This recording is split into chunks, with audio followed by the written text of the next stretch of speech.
Howdy, Seaside. How's everybody? Oh, so good. Thanks for asking. We are Mojo Jackson. I heard last week that it was just Joe Jackson.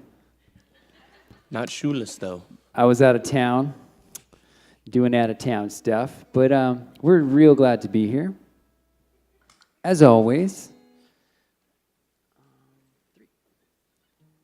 And we're going to help get us in this Wednesday mood here, this vibe. The song is called Piece by Piece, sung by Jackson of Mojo Jackson. And, you know, sometimes you just have to put the pieces back together. Sometimes things fall apart a little bit on you. And so that's what we're here to do. We're gonna put all these pieces back together, one Wednesday at a time. Yep. Ooh, it rained and you rusted. Now you're broken and busted. And howling at the moon has lost its fun. Oh yeah. Piece by piece, and day by day, gonna put you back together, put you back together, the way that you were made. You're scraped and bruised, mistreated and abused. You're dancing in the rain, under the clouds, but the sun is shining somewhere behind them. Piece by piece, and day by day, gonna put you back together, put you back together, the way that you were made. And piece by piece, day by day, gonna put you back together, put you back together, the way that you were made.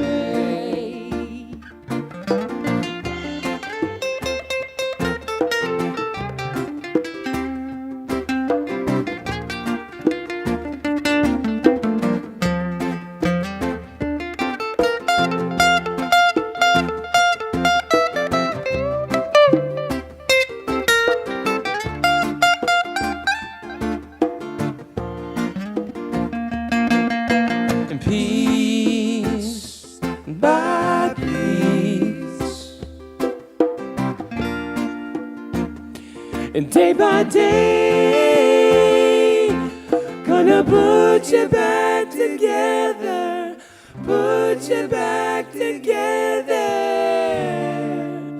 the way that you were made.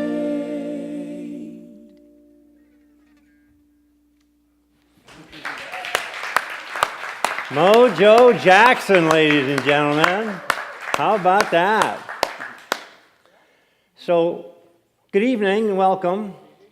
My name is Reverend Bill Salisbury, and it's my absolute pleasure to be standing in tonight for Reverend Laurie Mack, who's off doing something spiritual and delightful at the same time, I'm sure.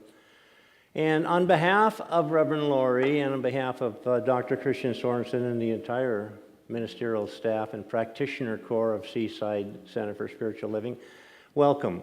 You know, we come together on a Wednesday night to practice the presence together, a going in thing where we get that midweek shot in the arm, spiritually speaking. And this is a candlelight service, so soon I'm going to invite you to come forward while Mojo Jackson puts a little music behind this and light your candle and make an intention, if you will, an intention for this evening and beyond.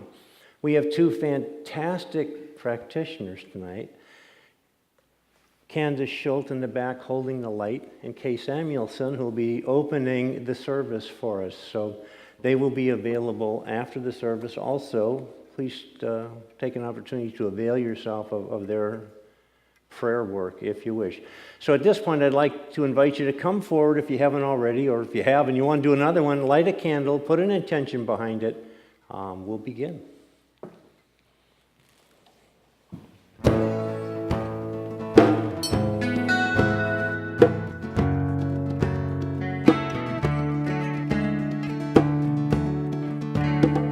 Just who said it didn't want to be. It's easy to repeat our histories than to walk into our very core where it is so much more. And you can't get out of the kitchen 'cause you're locked behind the door. Just really high on your voice sound, singing out on harmony, but I know you'll come around. We were born to stand and rise with all life to realize that we all have the keys to create our perfect lives. So turn off the radio, turn off the phone, embrace the silence alone, and breathe, breathe, breathe, just breathe, and breathe, breathe, breathe, just breathe.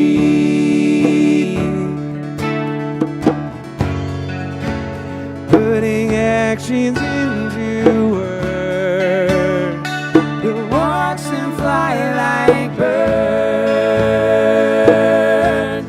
straight to the sky. Turn off the radio, turn off the phone, embrace the silence and be alone, and breathe, breathe, breathe, just breathe, and breathe, breathe, breathe, just breathe, and breathe, breathe, breathe, breathe.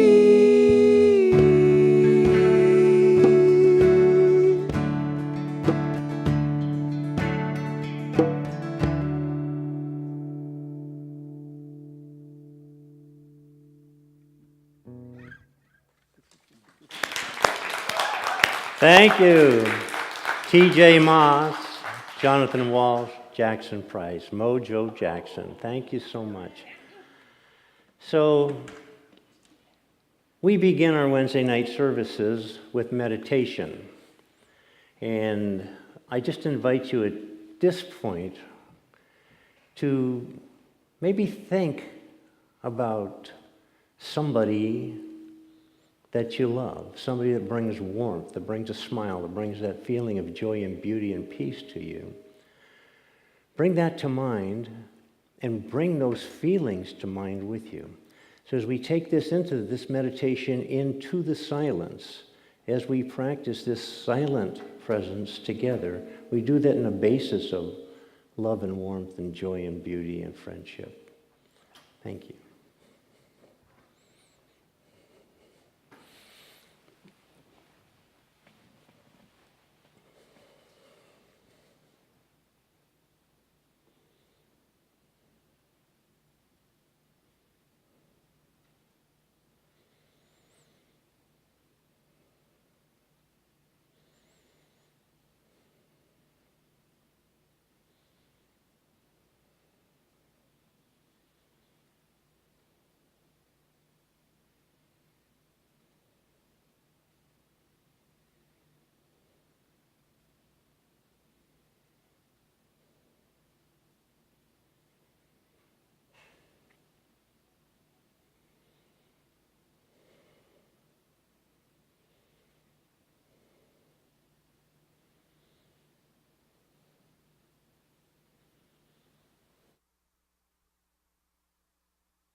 In this sacred moment, I feel the calm peace residing within my soul.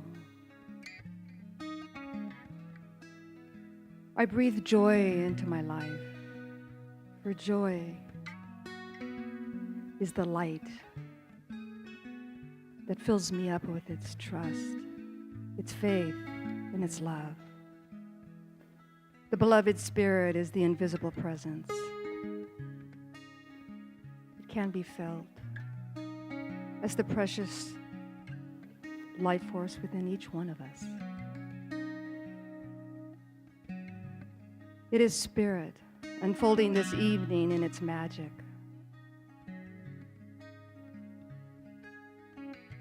For Spirit is all there is.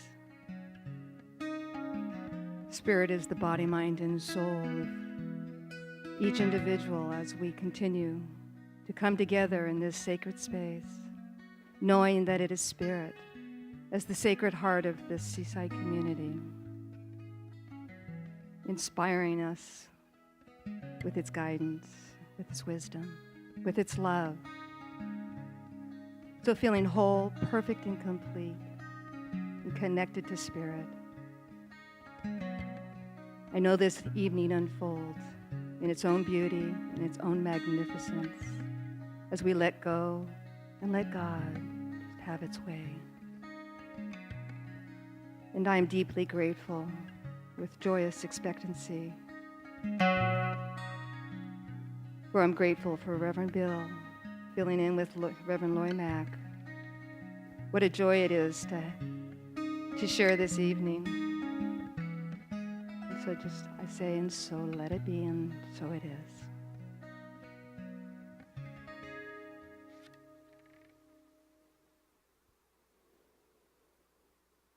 So as Reverend Bill said, please join us at the chapel for prayer after the service.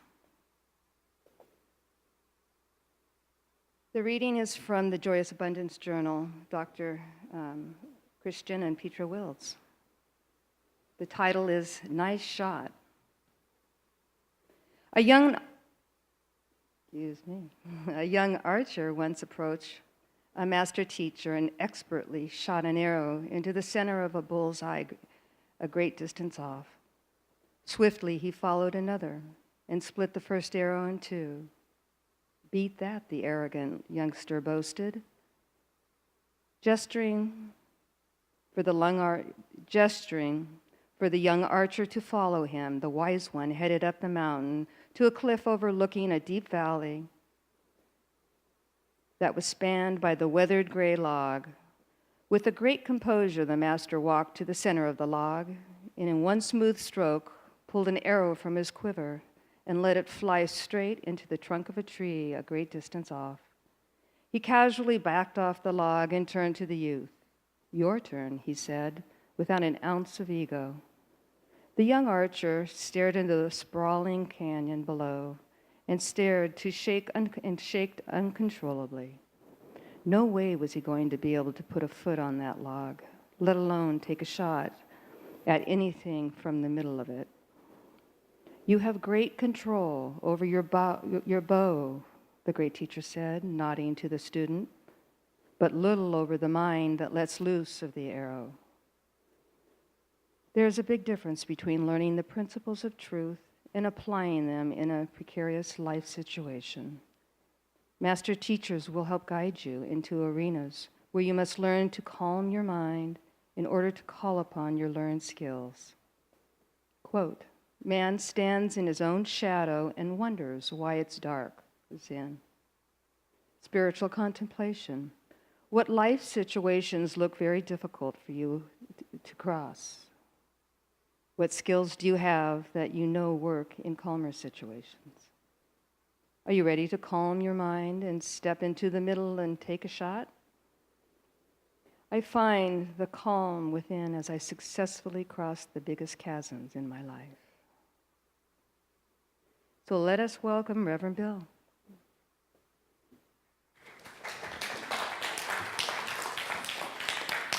Thank you, and thank you, Kay, for that great reading and that amazing prayer. It just doesn't get any better than that, folks. You want affirmative prayer, you get it right here. So,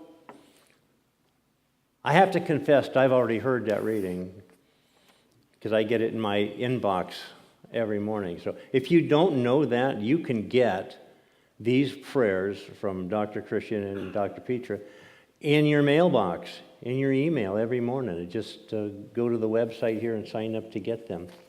So, the title of the talk is Nice Shot. And I have to admit, when I thought about that at first, I'm thinking, well, I know there's a spiritual twist to this somewhere. Because, when we say nice shot, we say it like the archer did, or like the archer did with the apple placed on my head, by the way. Took a very nice shot. Or we say that to marksmen who hit the target at like 500 yards, or if you're talking to an athlete, you tell him that was a nice shot, in reference to his three-pointer from the corner, and on and on and on. It's a colloquialism. It's American slang, nice shot. And we're going to talk a little bit more about that, and then I want to move into something a little bit, I think, further than nice shot. And in fact, this is Wednesday, hump day. Don't we call that hump day? Because it's midway between this weekend and that weekend. And weekends are our holy days, right? We are in the middle of Holy Week, kind of, sort of. And in this whole long term that started with Ash Wednesday. And I'd just like to give a shout out, another colloquialism, to those nice shots that have been handed down to us through like Orthodox religion over the ages, because this whole week is just full of them. We had Palm Sunday last Sunday, nice shot. And prior to that, we had Lazarus Saturday. I mean, we just make up names for things, right? Lazarus Saturday, the day that Jesus raised Lazarus from the dead. And boy, did that set tongues to wagging in Jerusalem when Jesus rode in there on Palm Sunday on his colt of the donkey.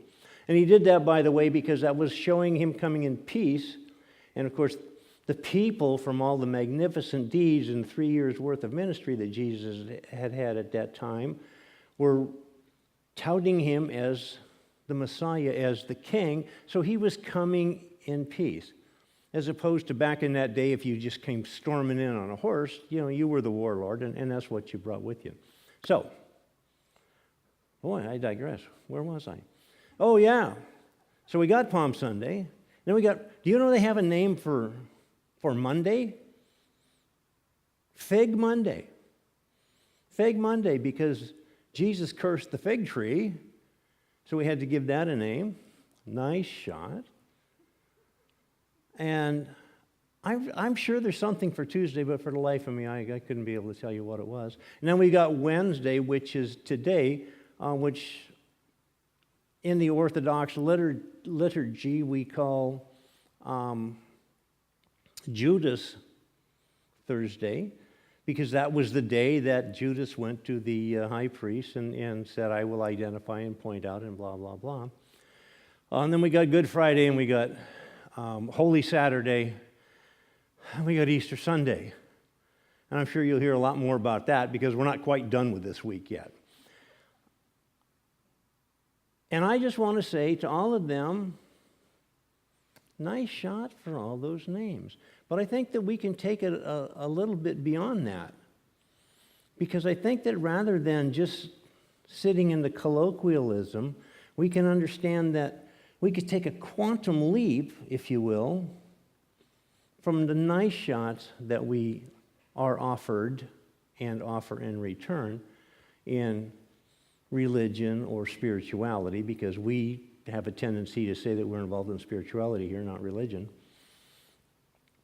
But we can move that from nice shot to what I think is a quantum leap to true shot, perfect shot, hitting the exact absolute.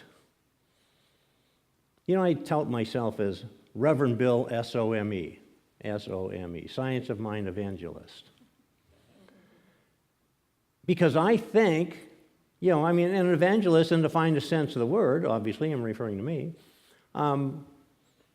but it's the spreading of the good news. That's what it is, right? We spread the gospel meaning good news. And I don't think I'm the first one. But I think that when you know about this teaching, when you are aware that there is one power and one presence from which all things come, within which we all live and move and have our being, which connects us eternally, infinitely, forever and always, at the cellular level and beyond, with one another and with God, I think that's good news, and I think that's worth spreading.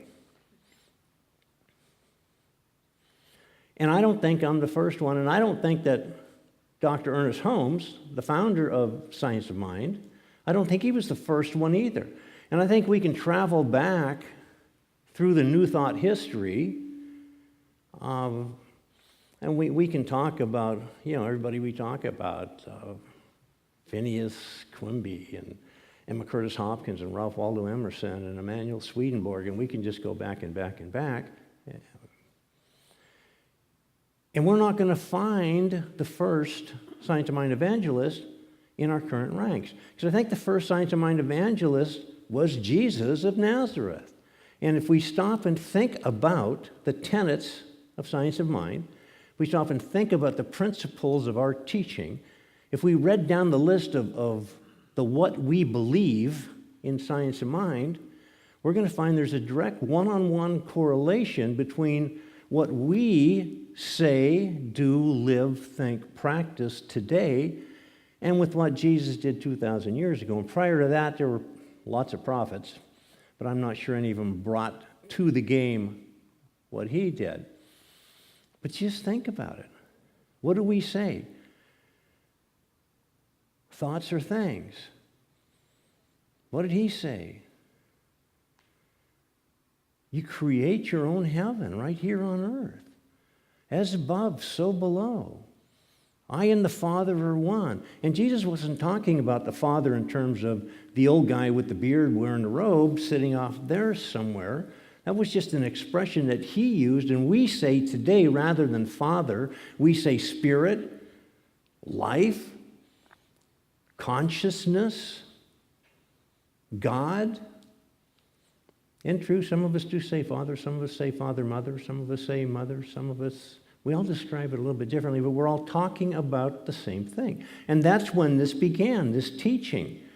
The microcosm that we are to the macrocosm of the entirety of that creative intelligence, of that divinity of which we're a part, which our teaching is certainly immersed in. So,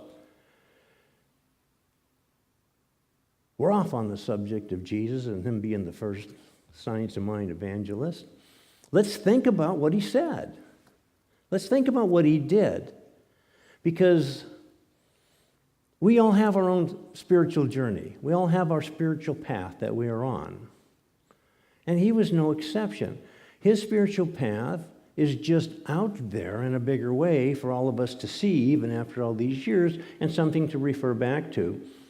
And he showed us that there's going to be suffering and pain along with the joy, the love, the beauty, the happiness that is all part of this life. But importantly, what he did was he walked through his personal pain, and he came out the other side of it and he said, "Follow me." But importantly, what he did was he showed us that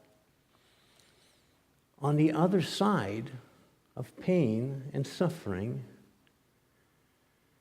is freedom. On the other side of it is growth. On the other side of it is manifestation of life in the highest degree. So, are we always going to be in the pink?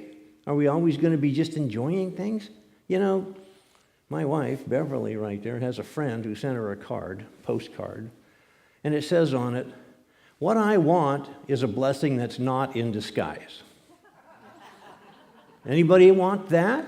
Well, I do, because lots of times our blessings come seriously disguised. But what we've learned through this teaching is whatever form that blessing takes, it's still a blessing and it's still for us. Anything that happens to me happens for me. In the case, that's the same with everybody. Whatever happens to you happens for you. Now, it's true that sometimes when we're mired in that condition, in that circumstance or situation or event, we can't really see that. And you might just shake your head and say, "Oh, what's going on here? How am I going to get through this?" But we're never going to have something happen that is not ultimately for our highest and best good, regardless of how seriously negative and untoward it seems and feels at the time. So how do we get through it? Well, it's easy for you to say, Bill. You're not having any issues right now. Well, I may not be, but the fact is, when we jump from nice shot to true shot, when we jump from the very best we can do on this human plane to where we are as children, the expressions of God, we are automatically put in a whole different realm. And that's the realm that allows us to handle those things that humanly don't seem like we're going to enjoy them. And we do that by way of our spiritual practice. That's our true shot. That's our perfect shot. That's mired in divinity. That's part and parcel of I and the Father are one. God and I are one. There is no other substance. Think about it. Something created everything there is. And what did that creative intelligence create it out of except its own substance? And it's all powered by that same energy. There's only one true power. Then the same power and energy that holds galaxies together and universes together is what ties us together and what keeps us going. And we can access all of that we can. Some of us access down here. There's Jesus up there. And somewhere along that sliding continuum, we can be anytime we want to be. We just have to be aware, recognize, accept, and open our hearts and minds to our use of that power and perfection that is God. So, what happens when something seems to befall us that we don't particularly care for? Well, I don't know about you, but the first thing I do is I just jump back in fear, go immediately into judgment about whatever it is that's going on, and then I stand there and wonder and shake my head and think, what now? That's not very effective. And that's my humanness, my human nature displaying itself. But because we have spiritual practice to fall back on. And spiritual practice, I'm lumping it all together, so that can be affirmative prayer, that can be affirmations, that can be meditation, that can be journaling. Whatever it is that makes up your spiritual practice is what I'm referring to when I say spiritual practice. But it's the spiritual practice that takes me out of my humanity, out of my human nature, and allows me to move more quickly into my divine nature, because that's the only place that we can solve our personal problems from. And that's what Jesus did, right? Isn't that what he showed us? On the other side of negative, on the other side of physical, on the other side of all those things we don't like, on the other side of it is transformation. So, if we're going to get out of this with our spiritual practice, isn't it funny how we call it spiritual practice? And I think the reason why is because we do practice it, don't we? We practice. We come together on Wednesday nights and we practice the presence. We come together on Sundays and we practice our spirituality and our spiritual community. And we practice in order to further ourselves and make this life so much better for us, so much better that it can be simply by us being in touch with the divine, being in touch with God. So,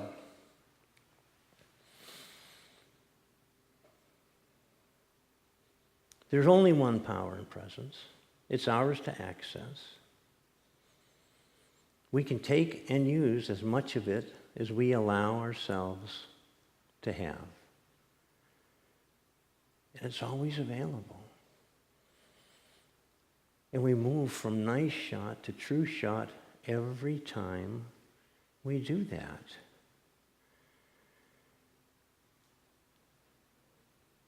So, on Palm Sunday when Jesus walked into Jerusalem, they laid out before the mule, the donkey, they laid out before him palm leaves and some like jackets and clothes and other leaves and stuff, because that was by way of honoring and saying, nice shot, right?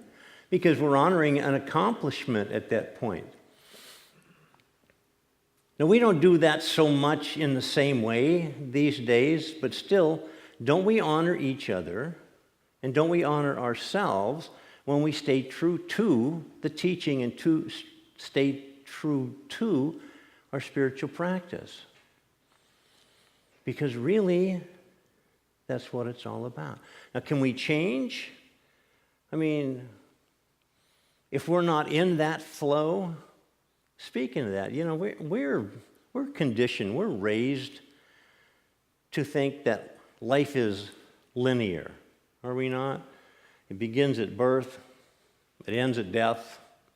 It's linear. Or we're taught, and no offense to Mr. Maslow, but we're taught that life is like a pyramid where early on we gather, more and more recesses, and then we hone them and we refine them, and pretty soon we reach the pinnacle of that pyramid. These are models that we have to leave behind. These are not true models of what we do.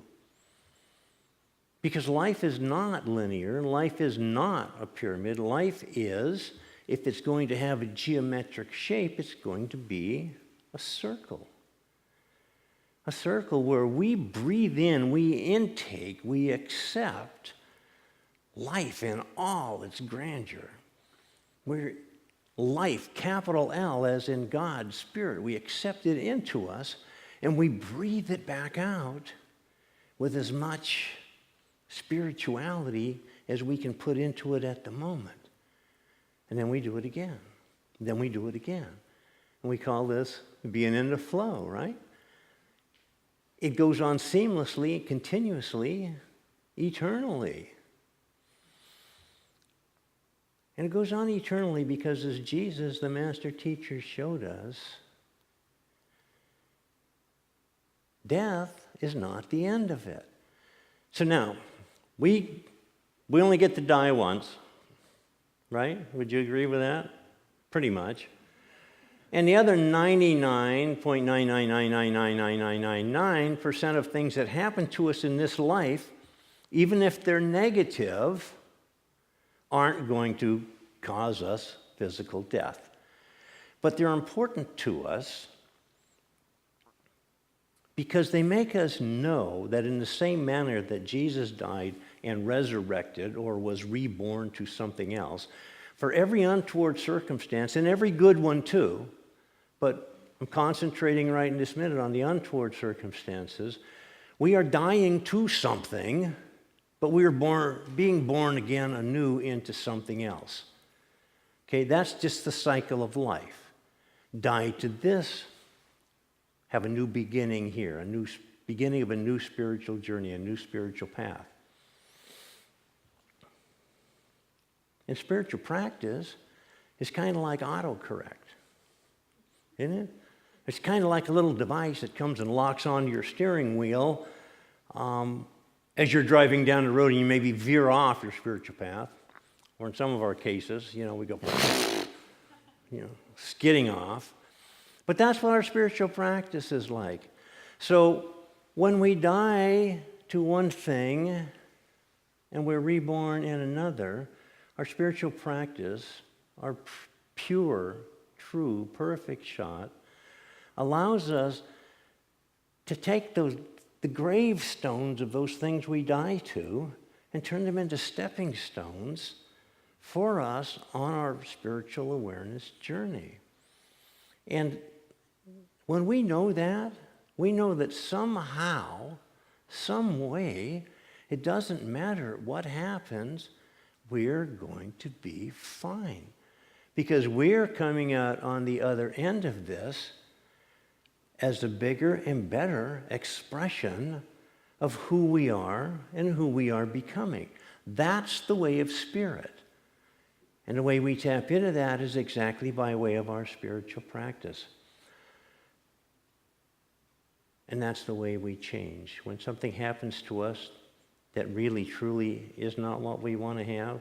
And I talk about negative stuff right now because really, when the good things happen to us, the nice things happen, those things that we don't come to us in disguise, what do? We don't fall back on spiritual practice. Well, maybe we do, but our spiritual practice at that time is gratitude. And I'm going to suggest that our spiritual practice in times of untoward events should be that exact same gratitude, because everything, remember, that happens to us is happening for our ultimate, highest and best good. So if change is all there is, and it is, and all change eventually leads to our highest and best good, which it does, we should be looking forward to this change, and we should be accepting it the moment it arrives, whatever form it arrives in, with gratitude, saying, thank you. Thank you for being here for me. Because I'm going to use you and ride you on the rest of my spiritual path, just like that little baby donkey. I got a quick story. I mean, this is the season of Lent, right? It's a story about Bubba. Bubba loved on Friday nights to barbecue venison. Oh, he just loved that. And the smell of that venison cooking would just permeate the neighborhood. Unfortunately, Bubba lived in a Catholic neighborhood. And of course, the smell of that deer meat barbecuing really bothered them, so they ran over to the priest and they said, we got to do something about this Bubba guy. So the priest thought, and he thought, and he thought, and he finally went to see Bubba, and he says, you know what, Bubba? You need a change in your life. I think you should become a Catholic. And Bubba said, okay. He did some studying for a few days, and he took a couple of night classes, and he shows up to Mass, he gets baptized, and the priest is sprinkling holy water over him. He says, Bubba, you were born a Baptist, you were raised as a Baptist, but now you are a Catholic. So everybody breathes a big sigh of relief, and they all go home. Don't you know, Friday, Bubba's out there barbecuing that venison. And the smell's everywhere, and everybody's calling the priest, and the priest grabs his rosary, and he runs over, and he's going to explain to Bubba that you can't do this now that you're a Catholic. And he just pulls up short, because when he gets to Bubba's, there's Bubba over to barbecue, and he's got this little bottle of holy water, and he's sprinkling it on the venison steaks, and he says, you was born a deer, you was raised as a deer, but now you are a catfish. Because I think it's okay to eat catfish on Friday, isn't it? So, Charles Fillmore, the co-founder with his wife Myrtle of Unity, said There's a church service going on within each of us all the time. And all we have to do is enter in to participate in that service. And that's how we enter into our spiritual practice. And I would just like to add,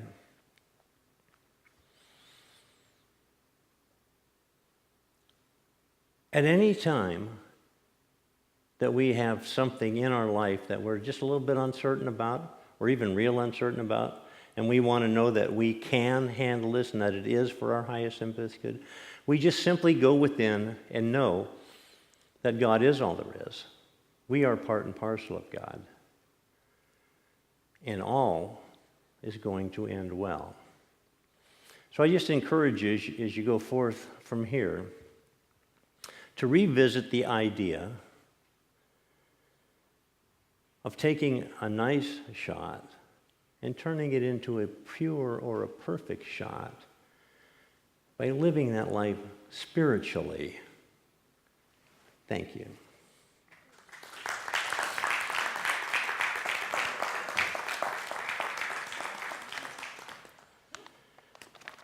Oh, Mojo.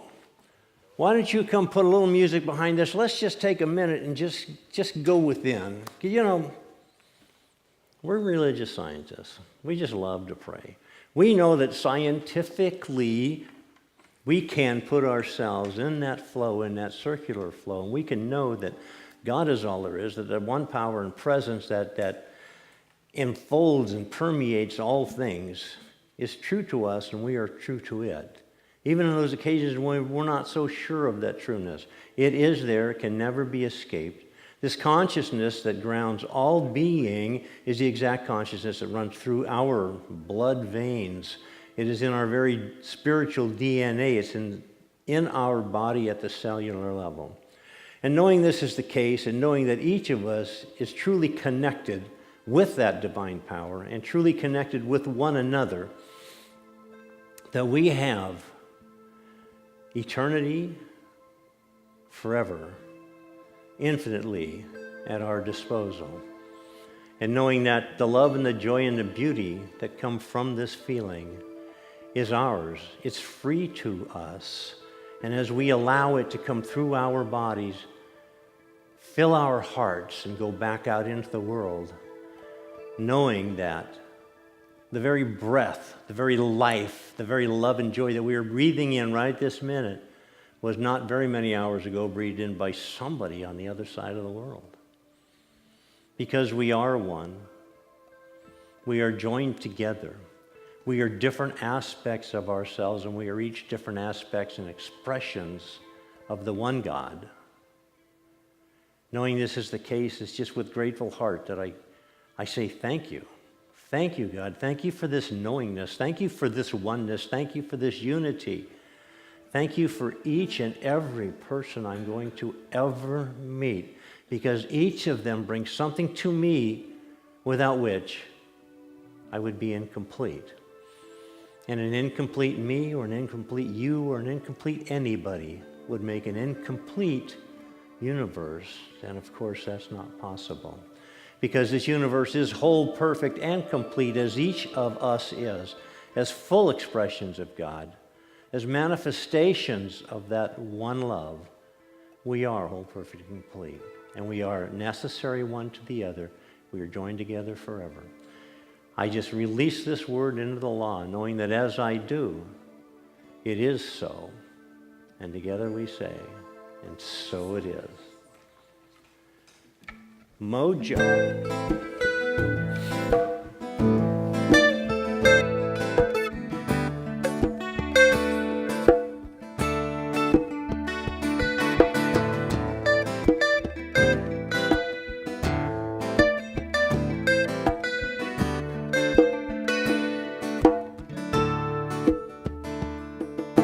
I woke up feeling different. I woke up really missing something I can't quite remember, something simpler. I woke up in a different light, a strange reality, and I think it's time to say this truth that lives inside of me. We get knocked down, we fall apart, we all lose faith, we all lose heart. But if you stick around long enough and you listen to the rain, you learn one thing: we're all the same. I woke up with a vision, I woke up on a mission, I woke up with my head all full of songs. I woke up feeling powerful, but what was I to do? The other guy had held on for so long. So I left him behind, I took back what's mine, just to remind me that we get knocked down, we fall apart, we all lose faith, we all lose heart. But if you stick around long enough and you listen to the rain, you learn one thing: we're all the same. Y'all want to sing that with us? You learn one thing: we're all the same. You learn one thing: we're all the same. You learn one thing: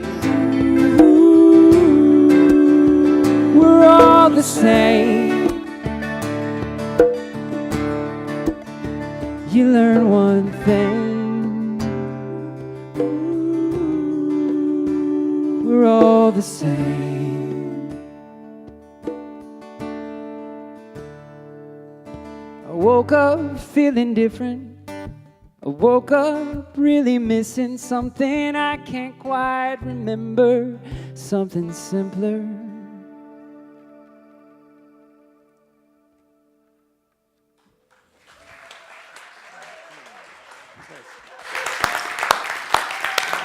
Wow. Yeah, I've said it before, and I'll just tell you again. You can pay a lot of money for tickets to a concert and not get music anywhere near this good. And here we just have to show up, and they grace us with love through music. Thank you very much. So, yeah, give it to them.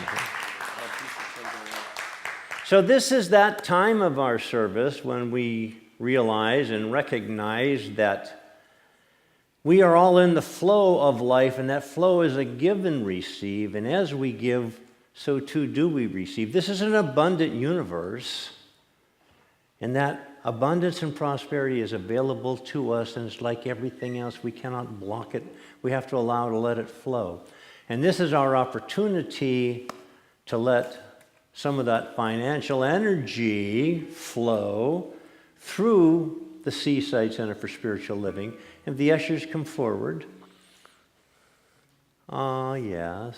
Wow, look at, we got so much power in the house. We've got our two practitioners who are so solid.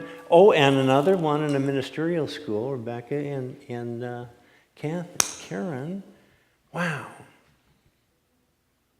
How does a guy get to have all this around him all at the same time? So, let's just know, if you'd like, you may just take your offering, your contribution, your tithe, hold it next to your heart, and let's just know together that as these funds flow in to the baskets of Seaside here in Encinitas, that they are stewarded by the board, by the leadership council, the board of directors, who reference every possible good faith and intelligent decision-making process there is, allowing this to go forward, to go forth, to do good works in the world, to do good works here in the Seaside community and the local outside community here in Encinitas and in those communities that Seaside serves the world over.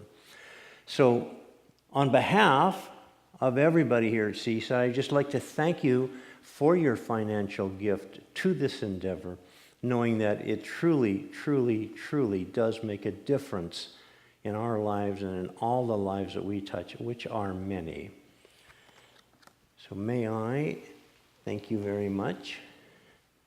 Oh, our prosperity agreement, can we have it? Let's all say together. Divine love flowing through me blesses and multiplies all that I am, all that I have, all that I give, and all that I receive. And so it is.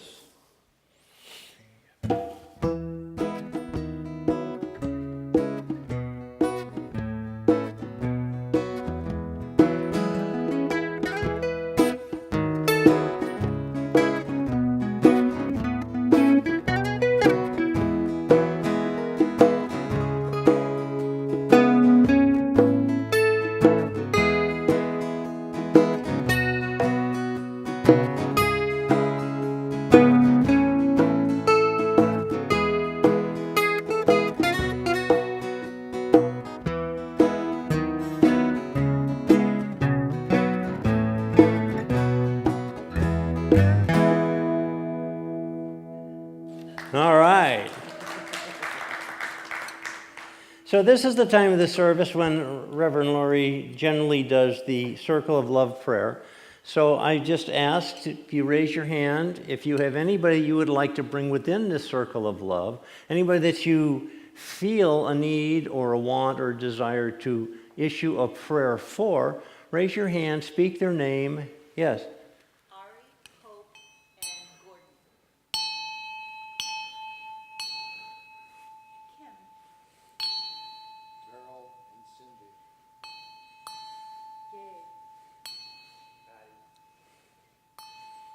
Victoria and Drew. Tom and Linda. Jason and Christine. Adam. Boys. Megan. And Alessandra.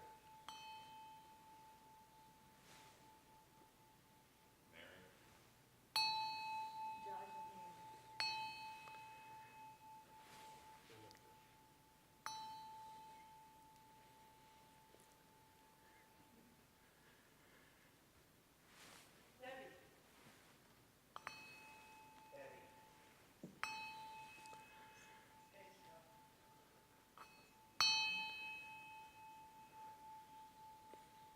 Perfect. So let's just know that these names, the people attached to them, as well as all those names that were not spoken out loud but were certainly thought of at this moment, and all others in our spiritual community, our community and our global community, all those that are in want of prayer are included in this.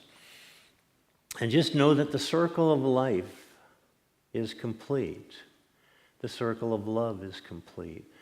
It has no boundaries. We call it a circle, but there are no boundaries.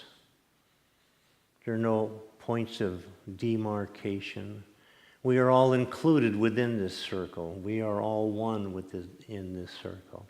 And the circle of love not only includes all, but it comprehends all and binds all together with cords of everlasting unity. We can neither depart from its presence nor can we wander from its care. We are expressions of God, and in that we are whole, perfect, and complete. There is nothing to heal in any instance, only the truth to be revealed about each and every one. With this knowing, with this gratitude for the love that is God, that courses through our systems and that makes everything complete. Total health, perfect life, perfect being, perfect man, perfect God. Knowing that this is the case, I'm just so grateful for these and everyone else, and for this and so much more. And I just release this word into that powerful, creative, love intelligence that we call God, that we call Spirit. I release it knowing that all is well, all is love, all is joy, beauty, peace, and wholeness. I release it, I let it go, and together we say, and so it is. So, some thank yous. Of course, Kay Samuelson, our opening practitioner. Candace Schultz holding the light, and these two practitioners will be with us, like for the evening. We got Melanie Bennett. Thank you, Melanie. Steve Grant back there. Tim Griffin is not here, but he was here earlier helping to set up, so thank you very much for that. Gregory Neville is doing that wonderful work back there that makes us look so good up here, if that's the case. And of course, Jenny Mills. So, thank you very much. Be certain to join us after the service out in the social hall for some tea. We don't have coffee this time of night. Tea and cookies, tea and crumpets. We have a universal blessing. Do we have that for the screen? Sure. Let's say that together. May all beings be well and happy. May all beings be free from strife. May all beings return to love. Peace be with you forevermore. And one last time. Let's go in order. This is not their name in order, okay? We got T.J. Moss, Jackson Price, Jonathan Walsh. Mojo Jackson. 1, 2, 3, 4, 5. I invite you to rise up, join hands, let's sing this together. Let our hearts fill with peace from the angels who love our world. Let your hearts fill with peace from the angels who love our world. Peace will change our world. Peace will change our world. Peace will change our world. Peace will change our world. Peace in our hearts. Peace in our world. Peace in our hearts. Peace in our world. In our world. Oh, remember the words of White Elk as he said, "When you were born, you cried and the world rejoiced." I invite you to go forth and live your life such that when you die, the world will cry and you will rejoice. Namaste.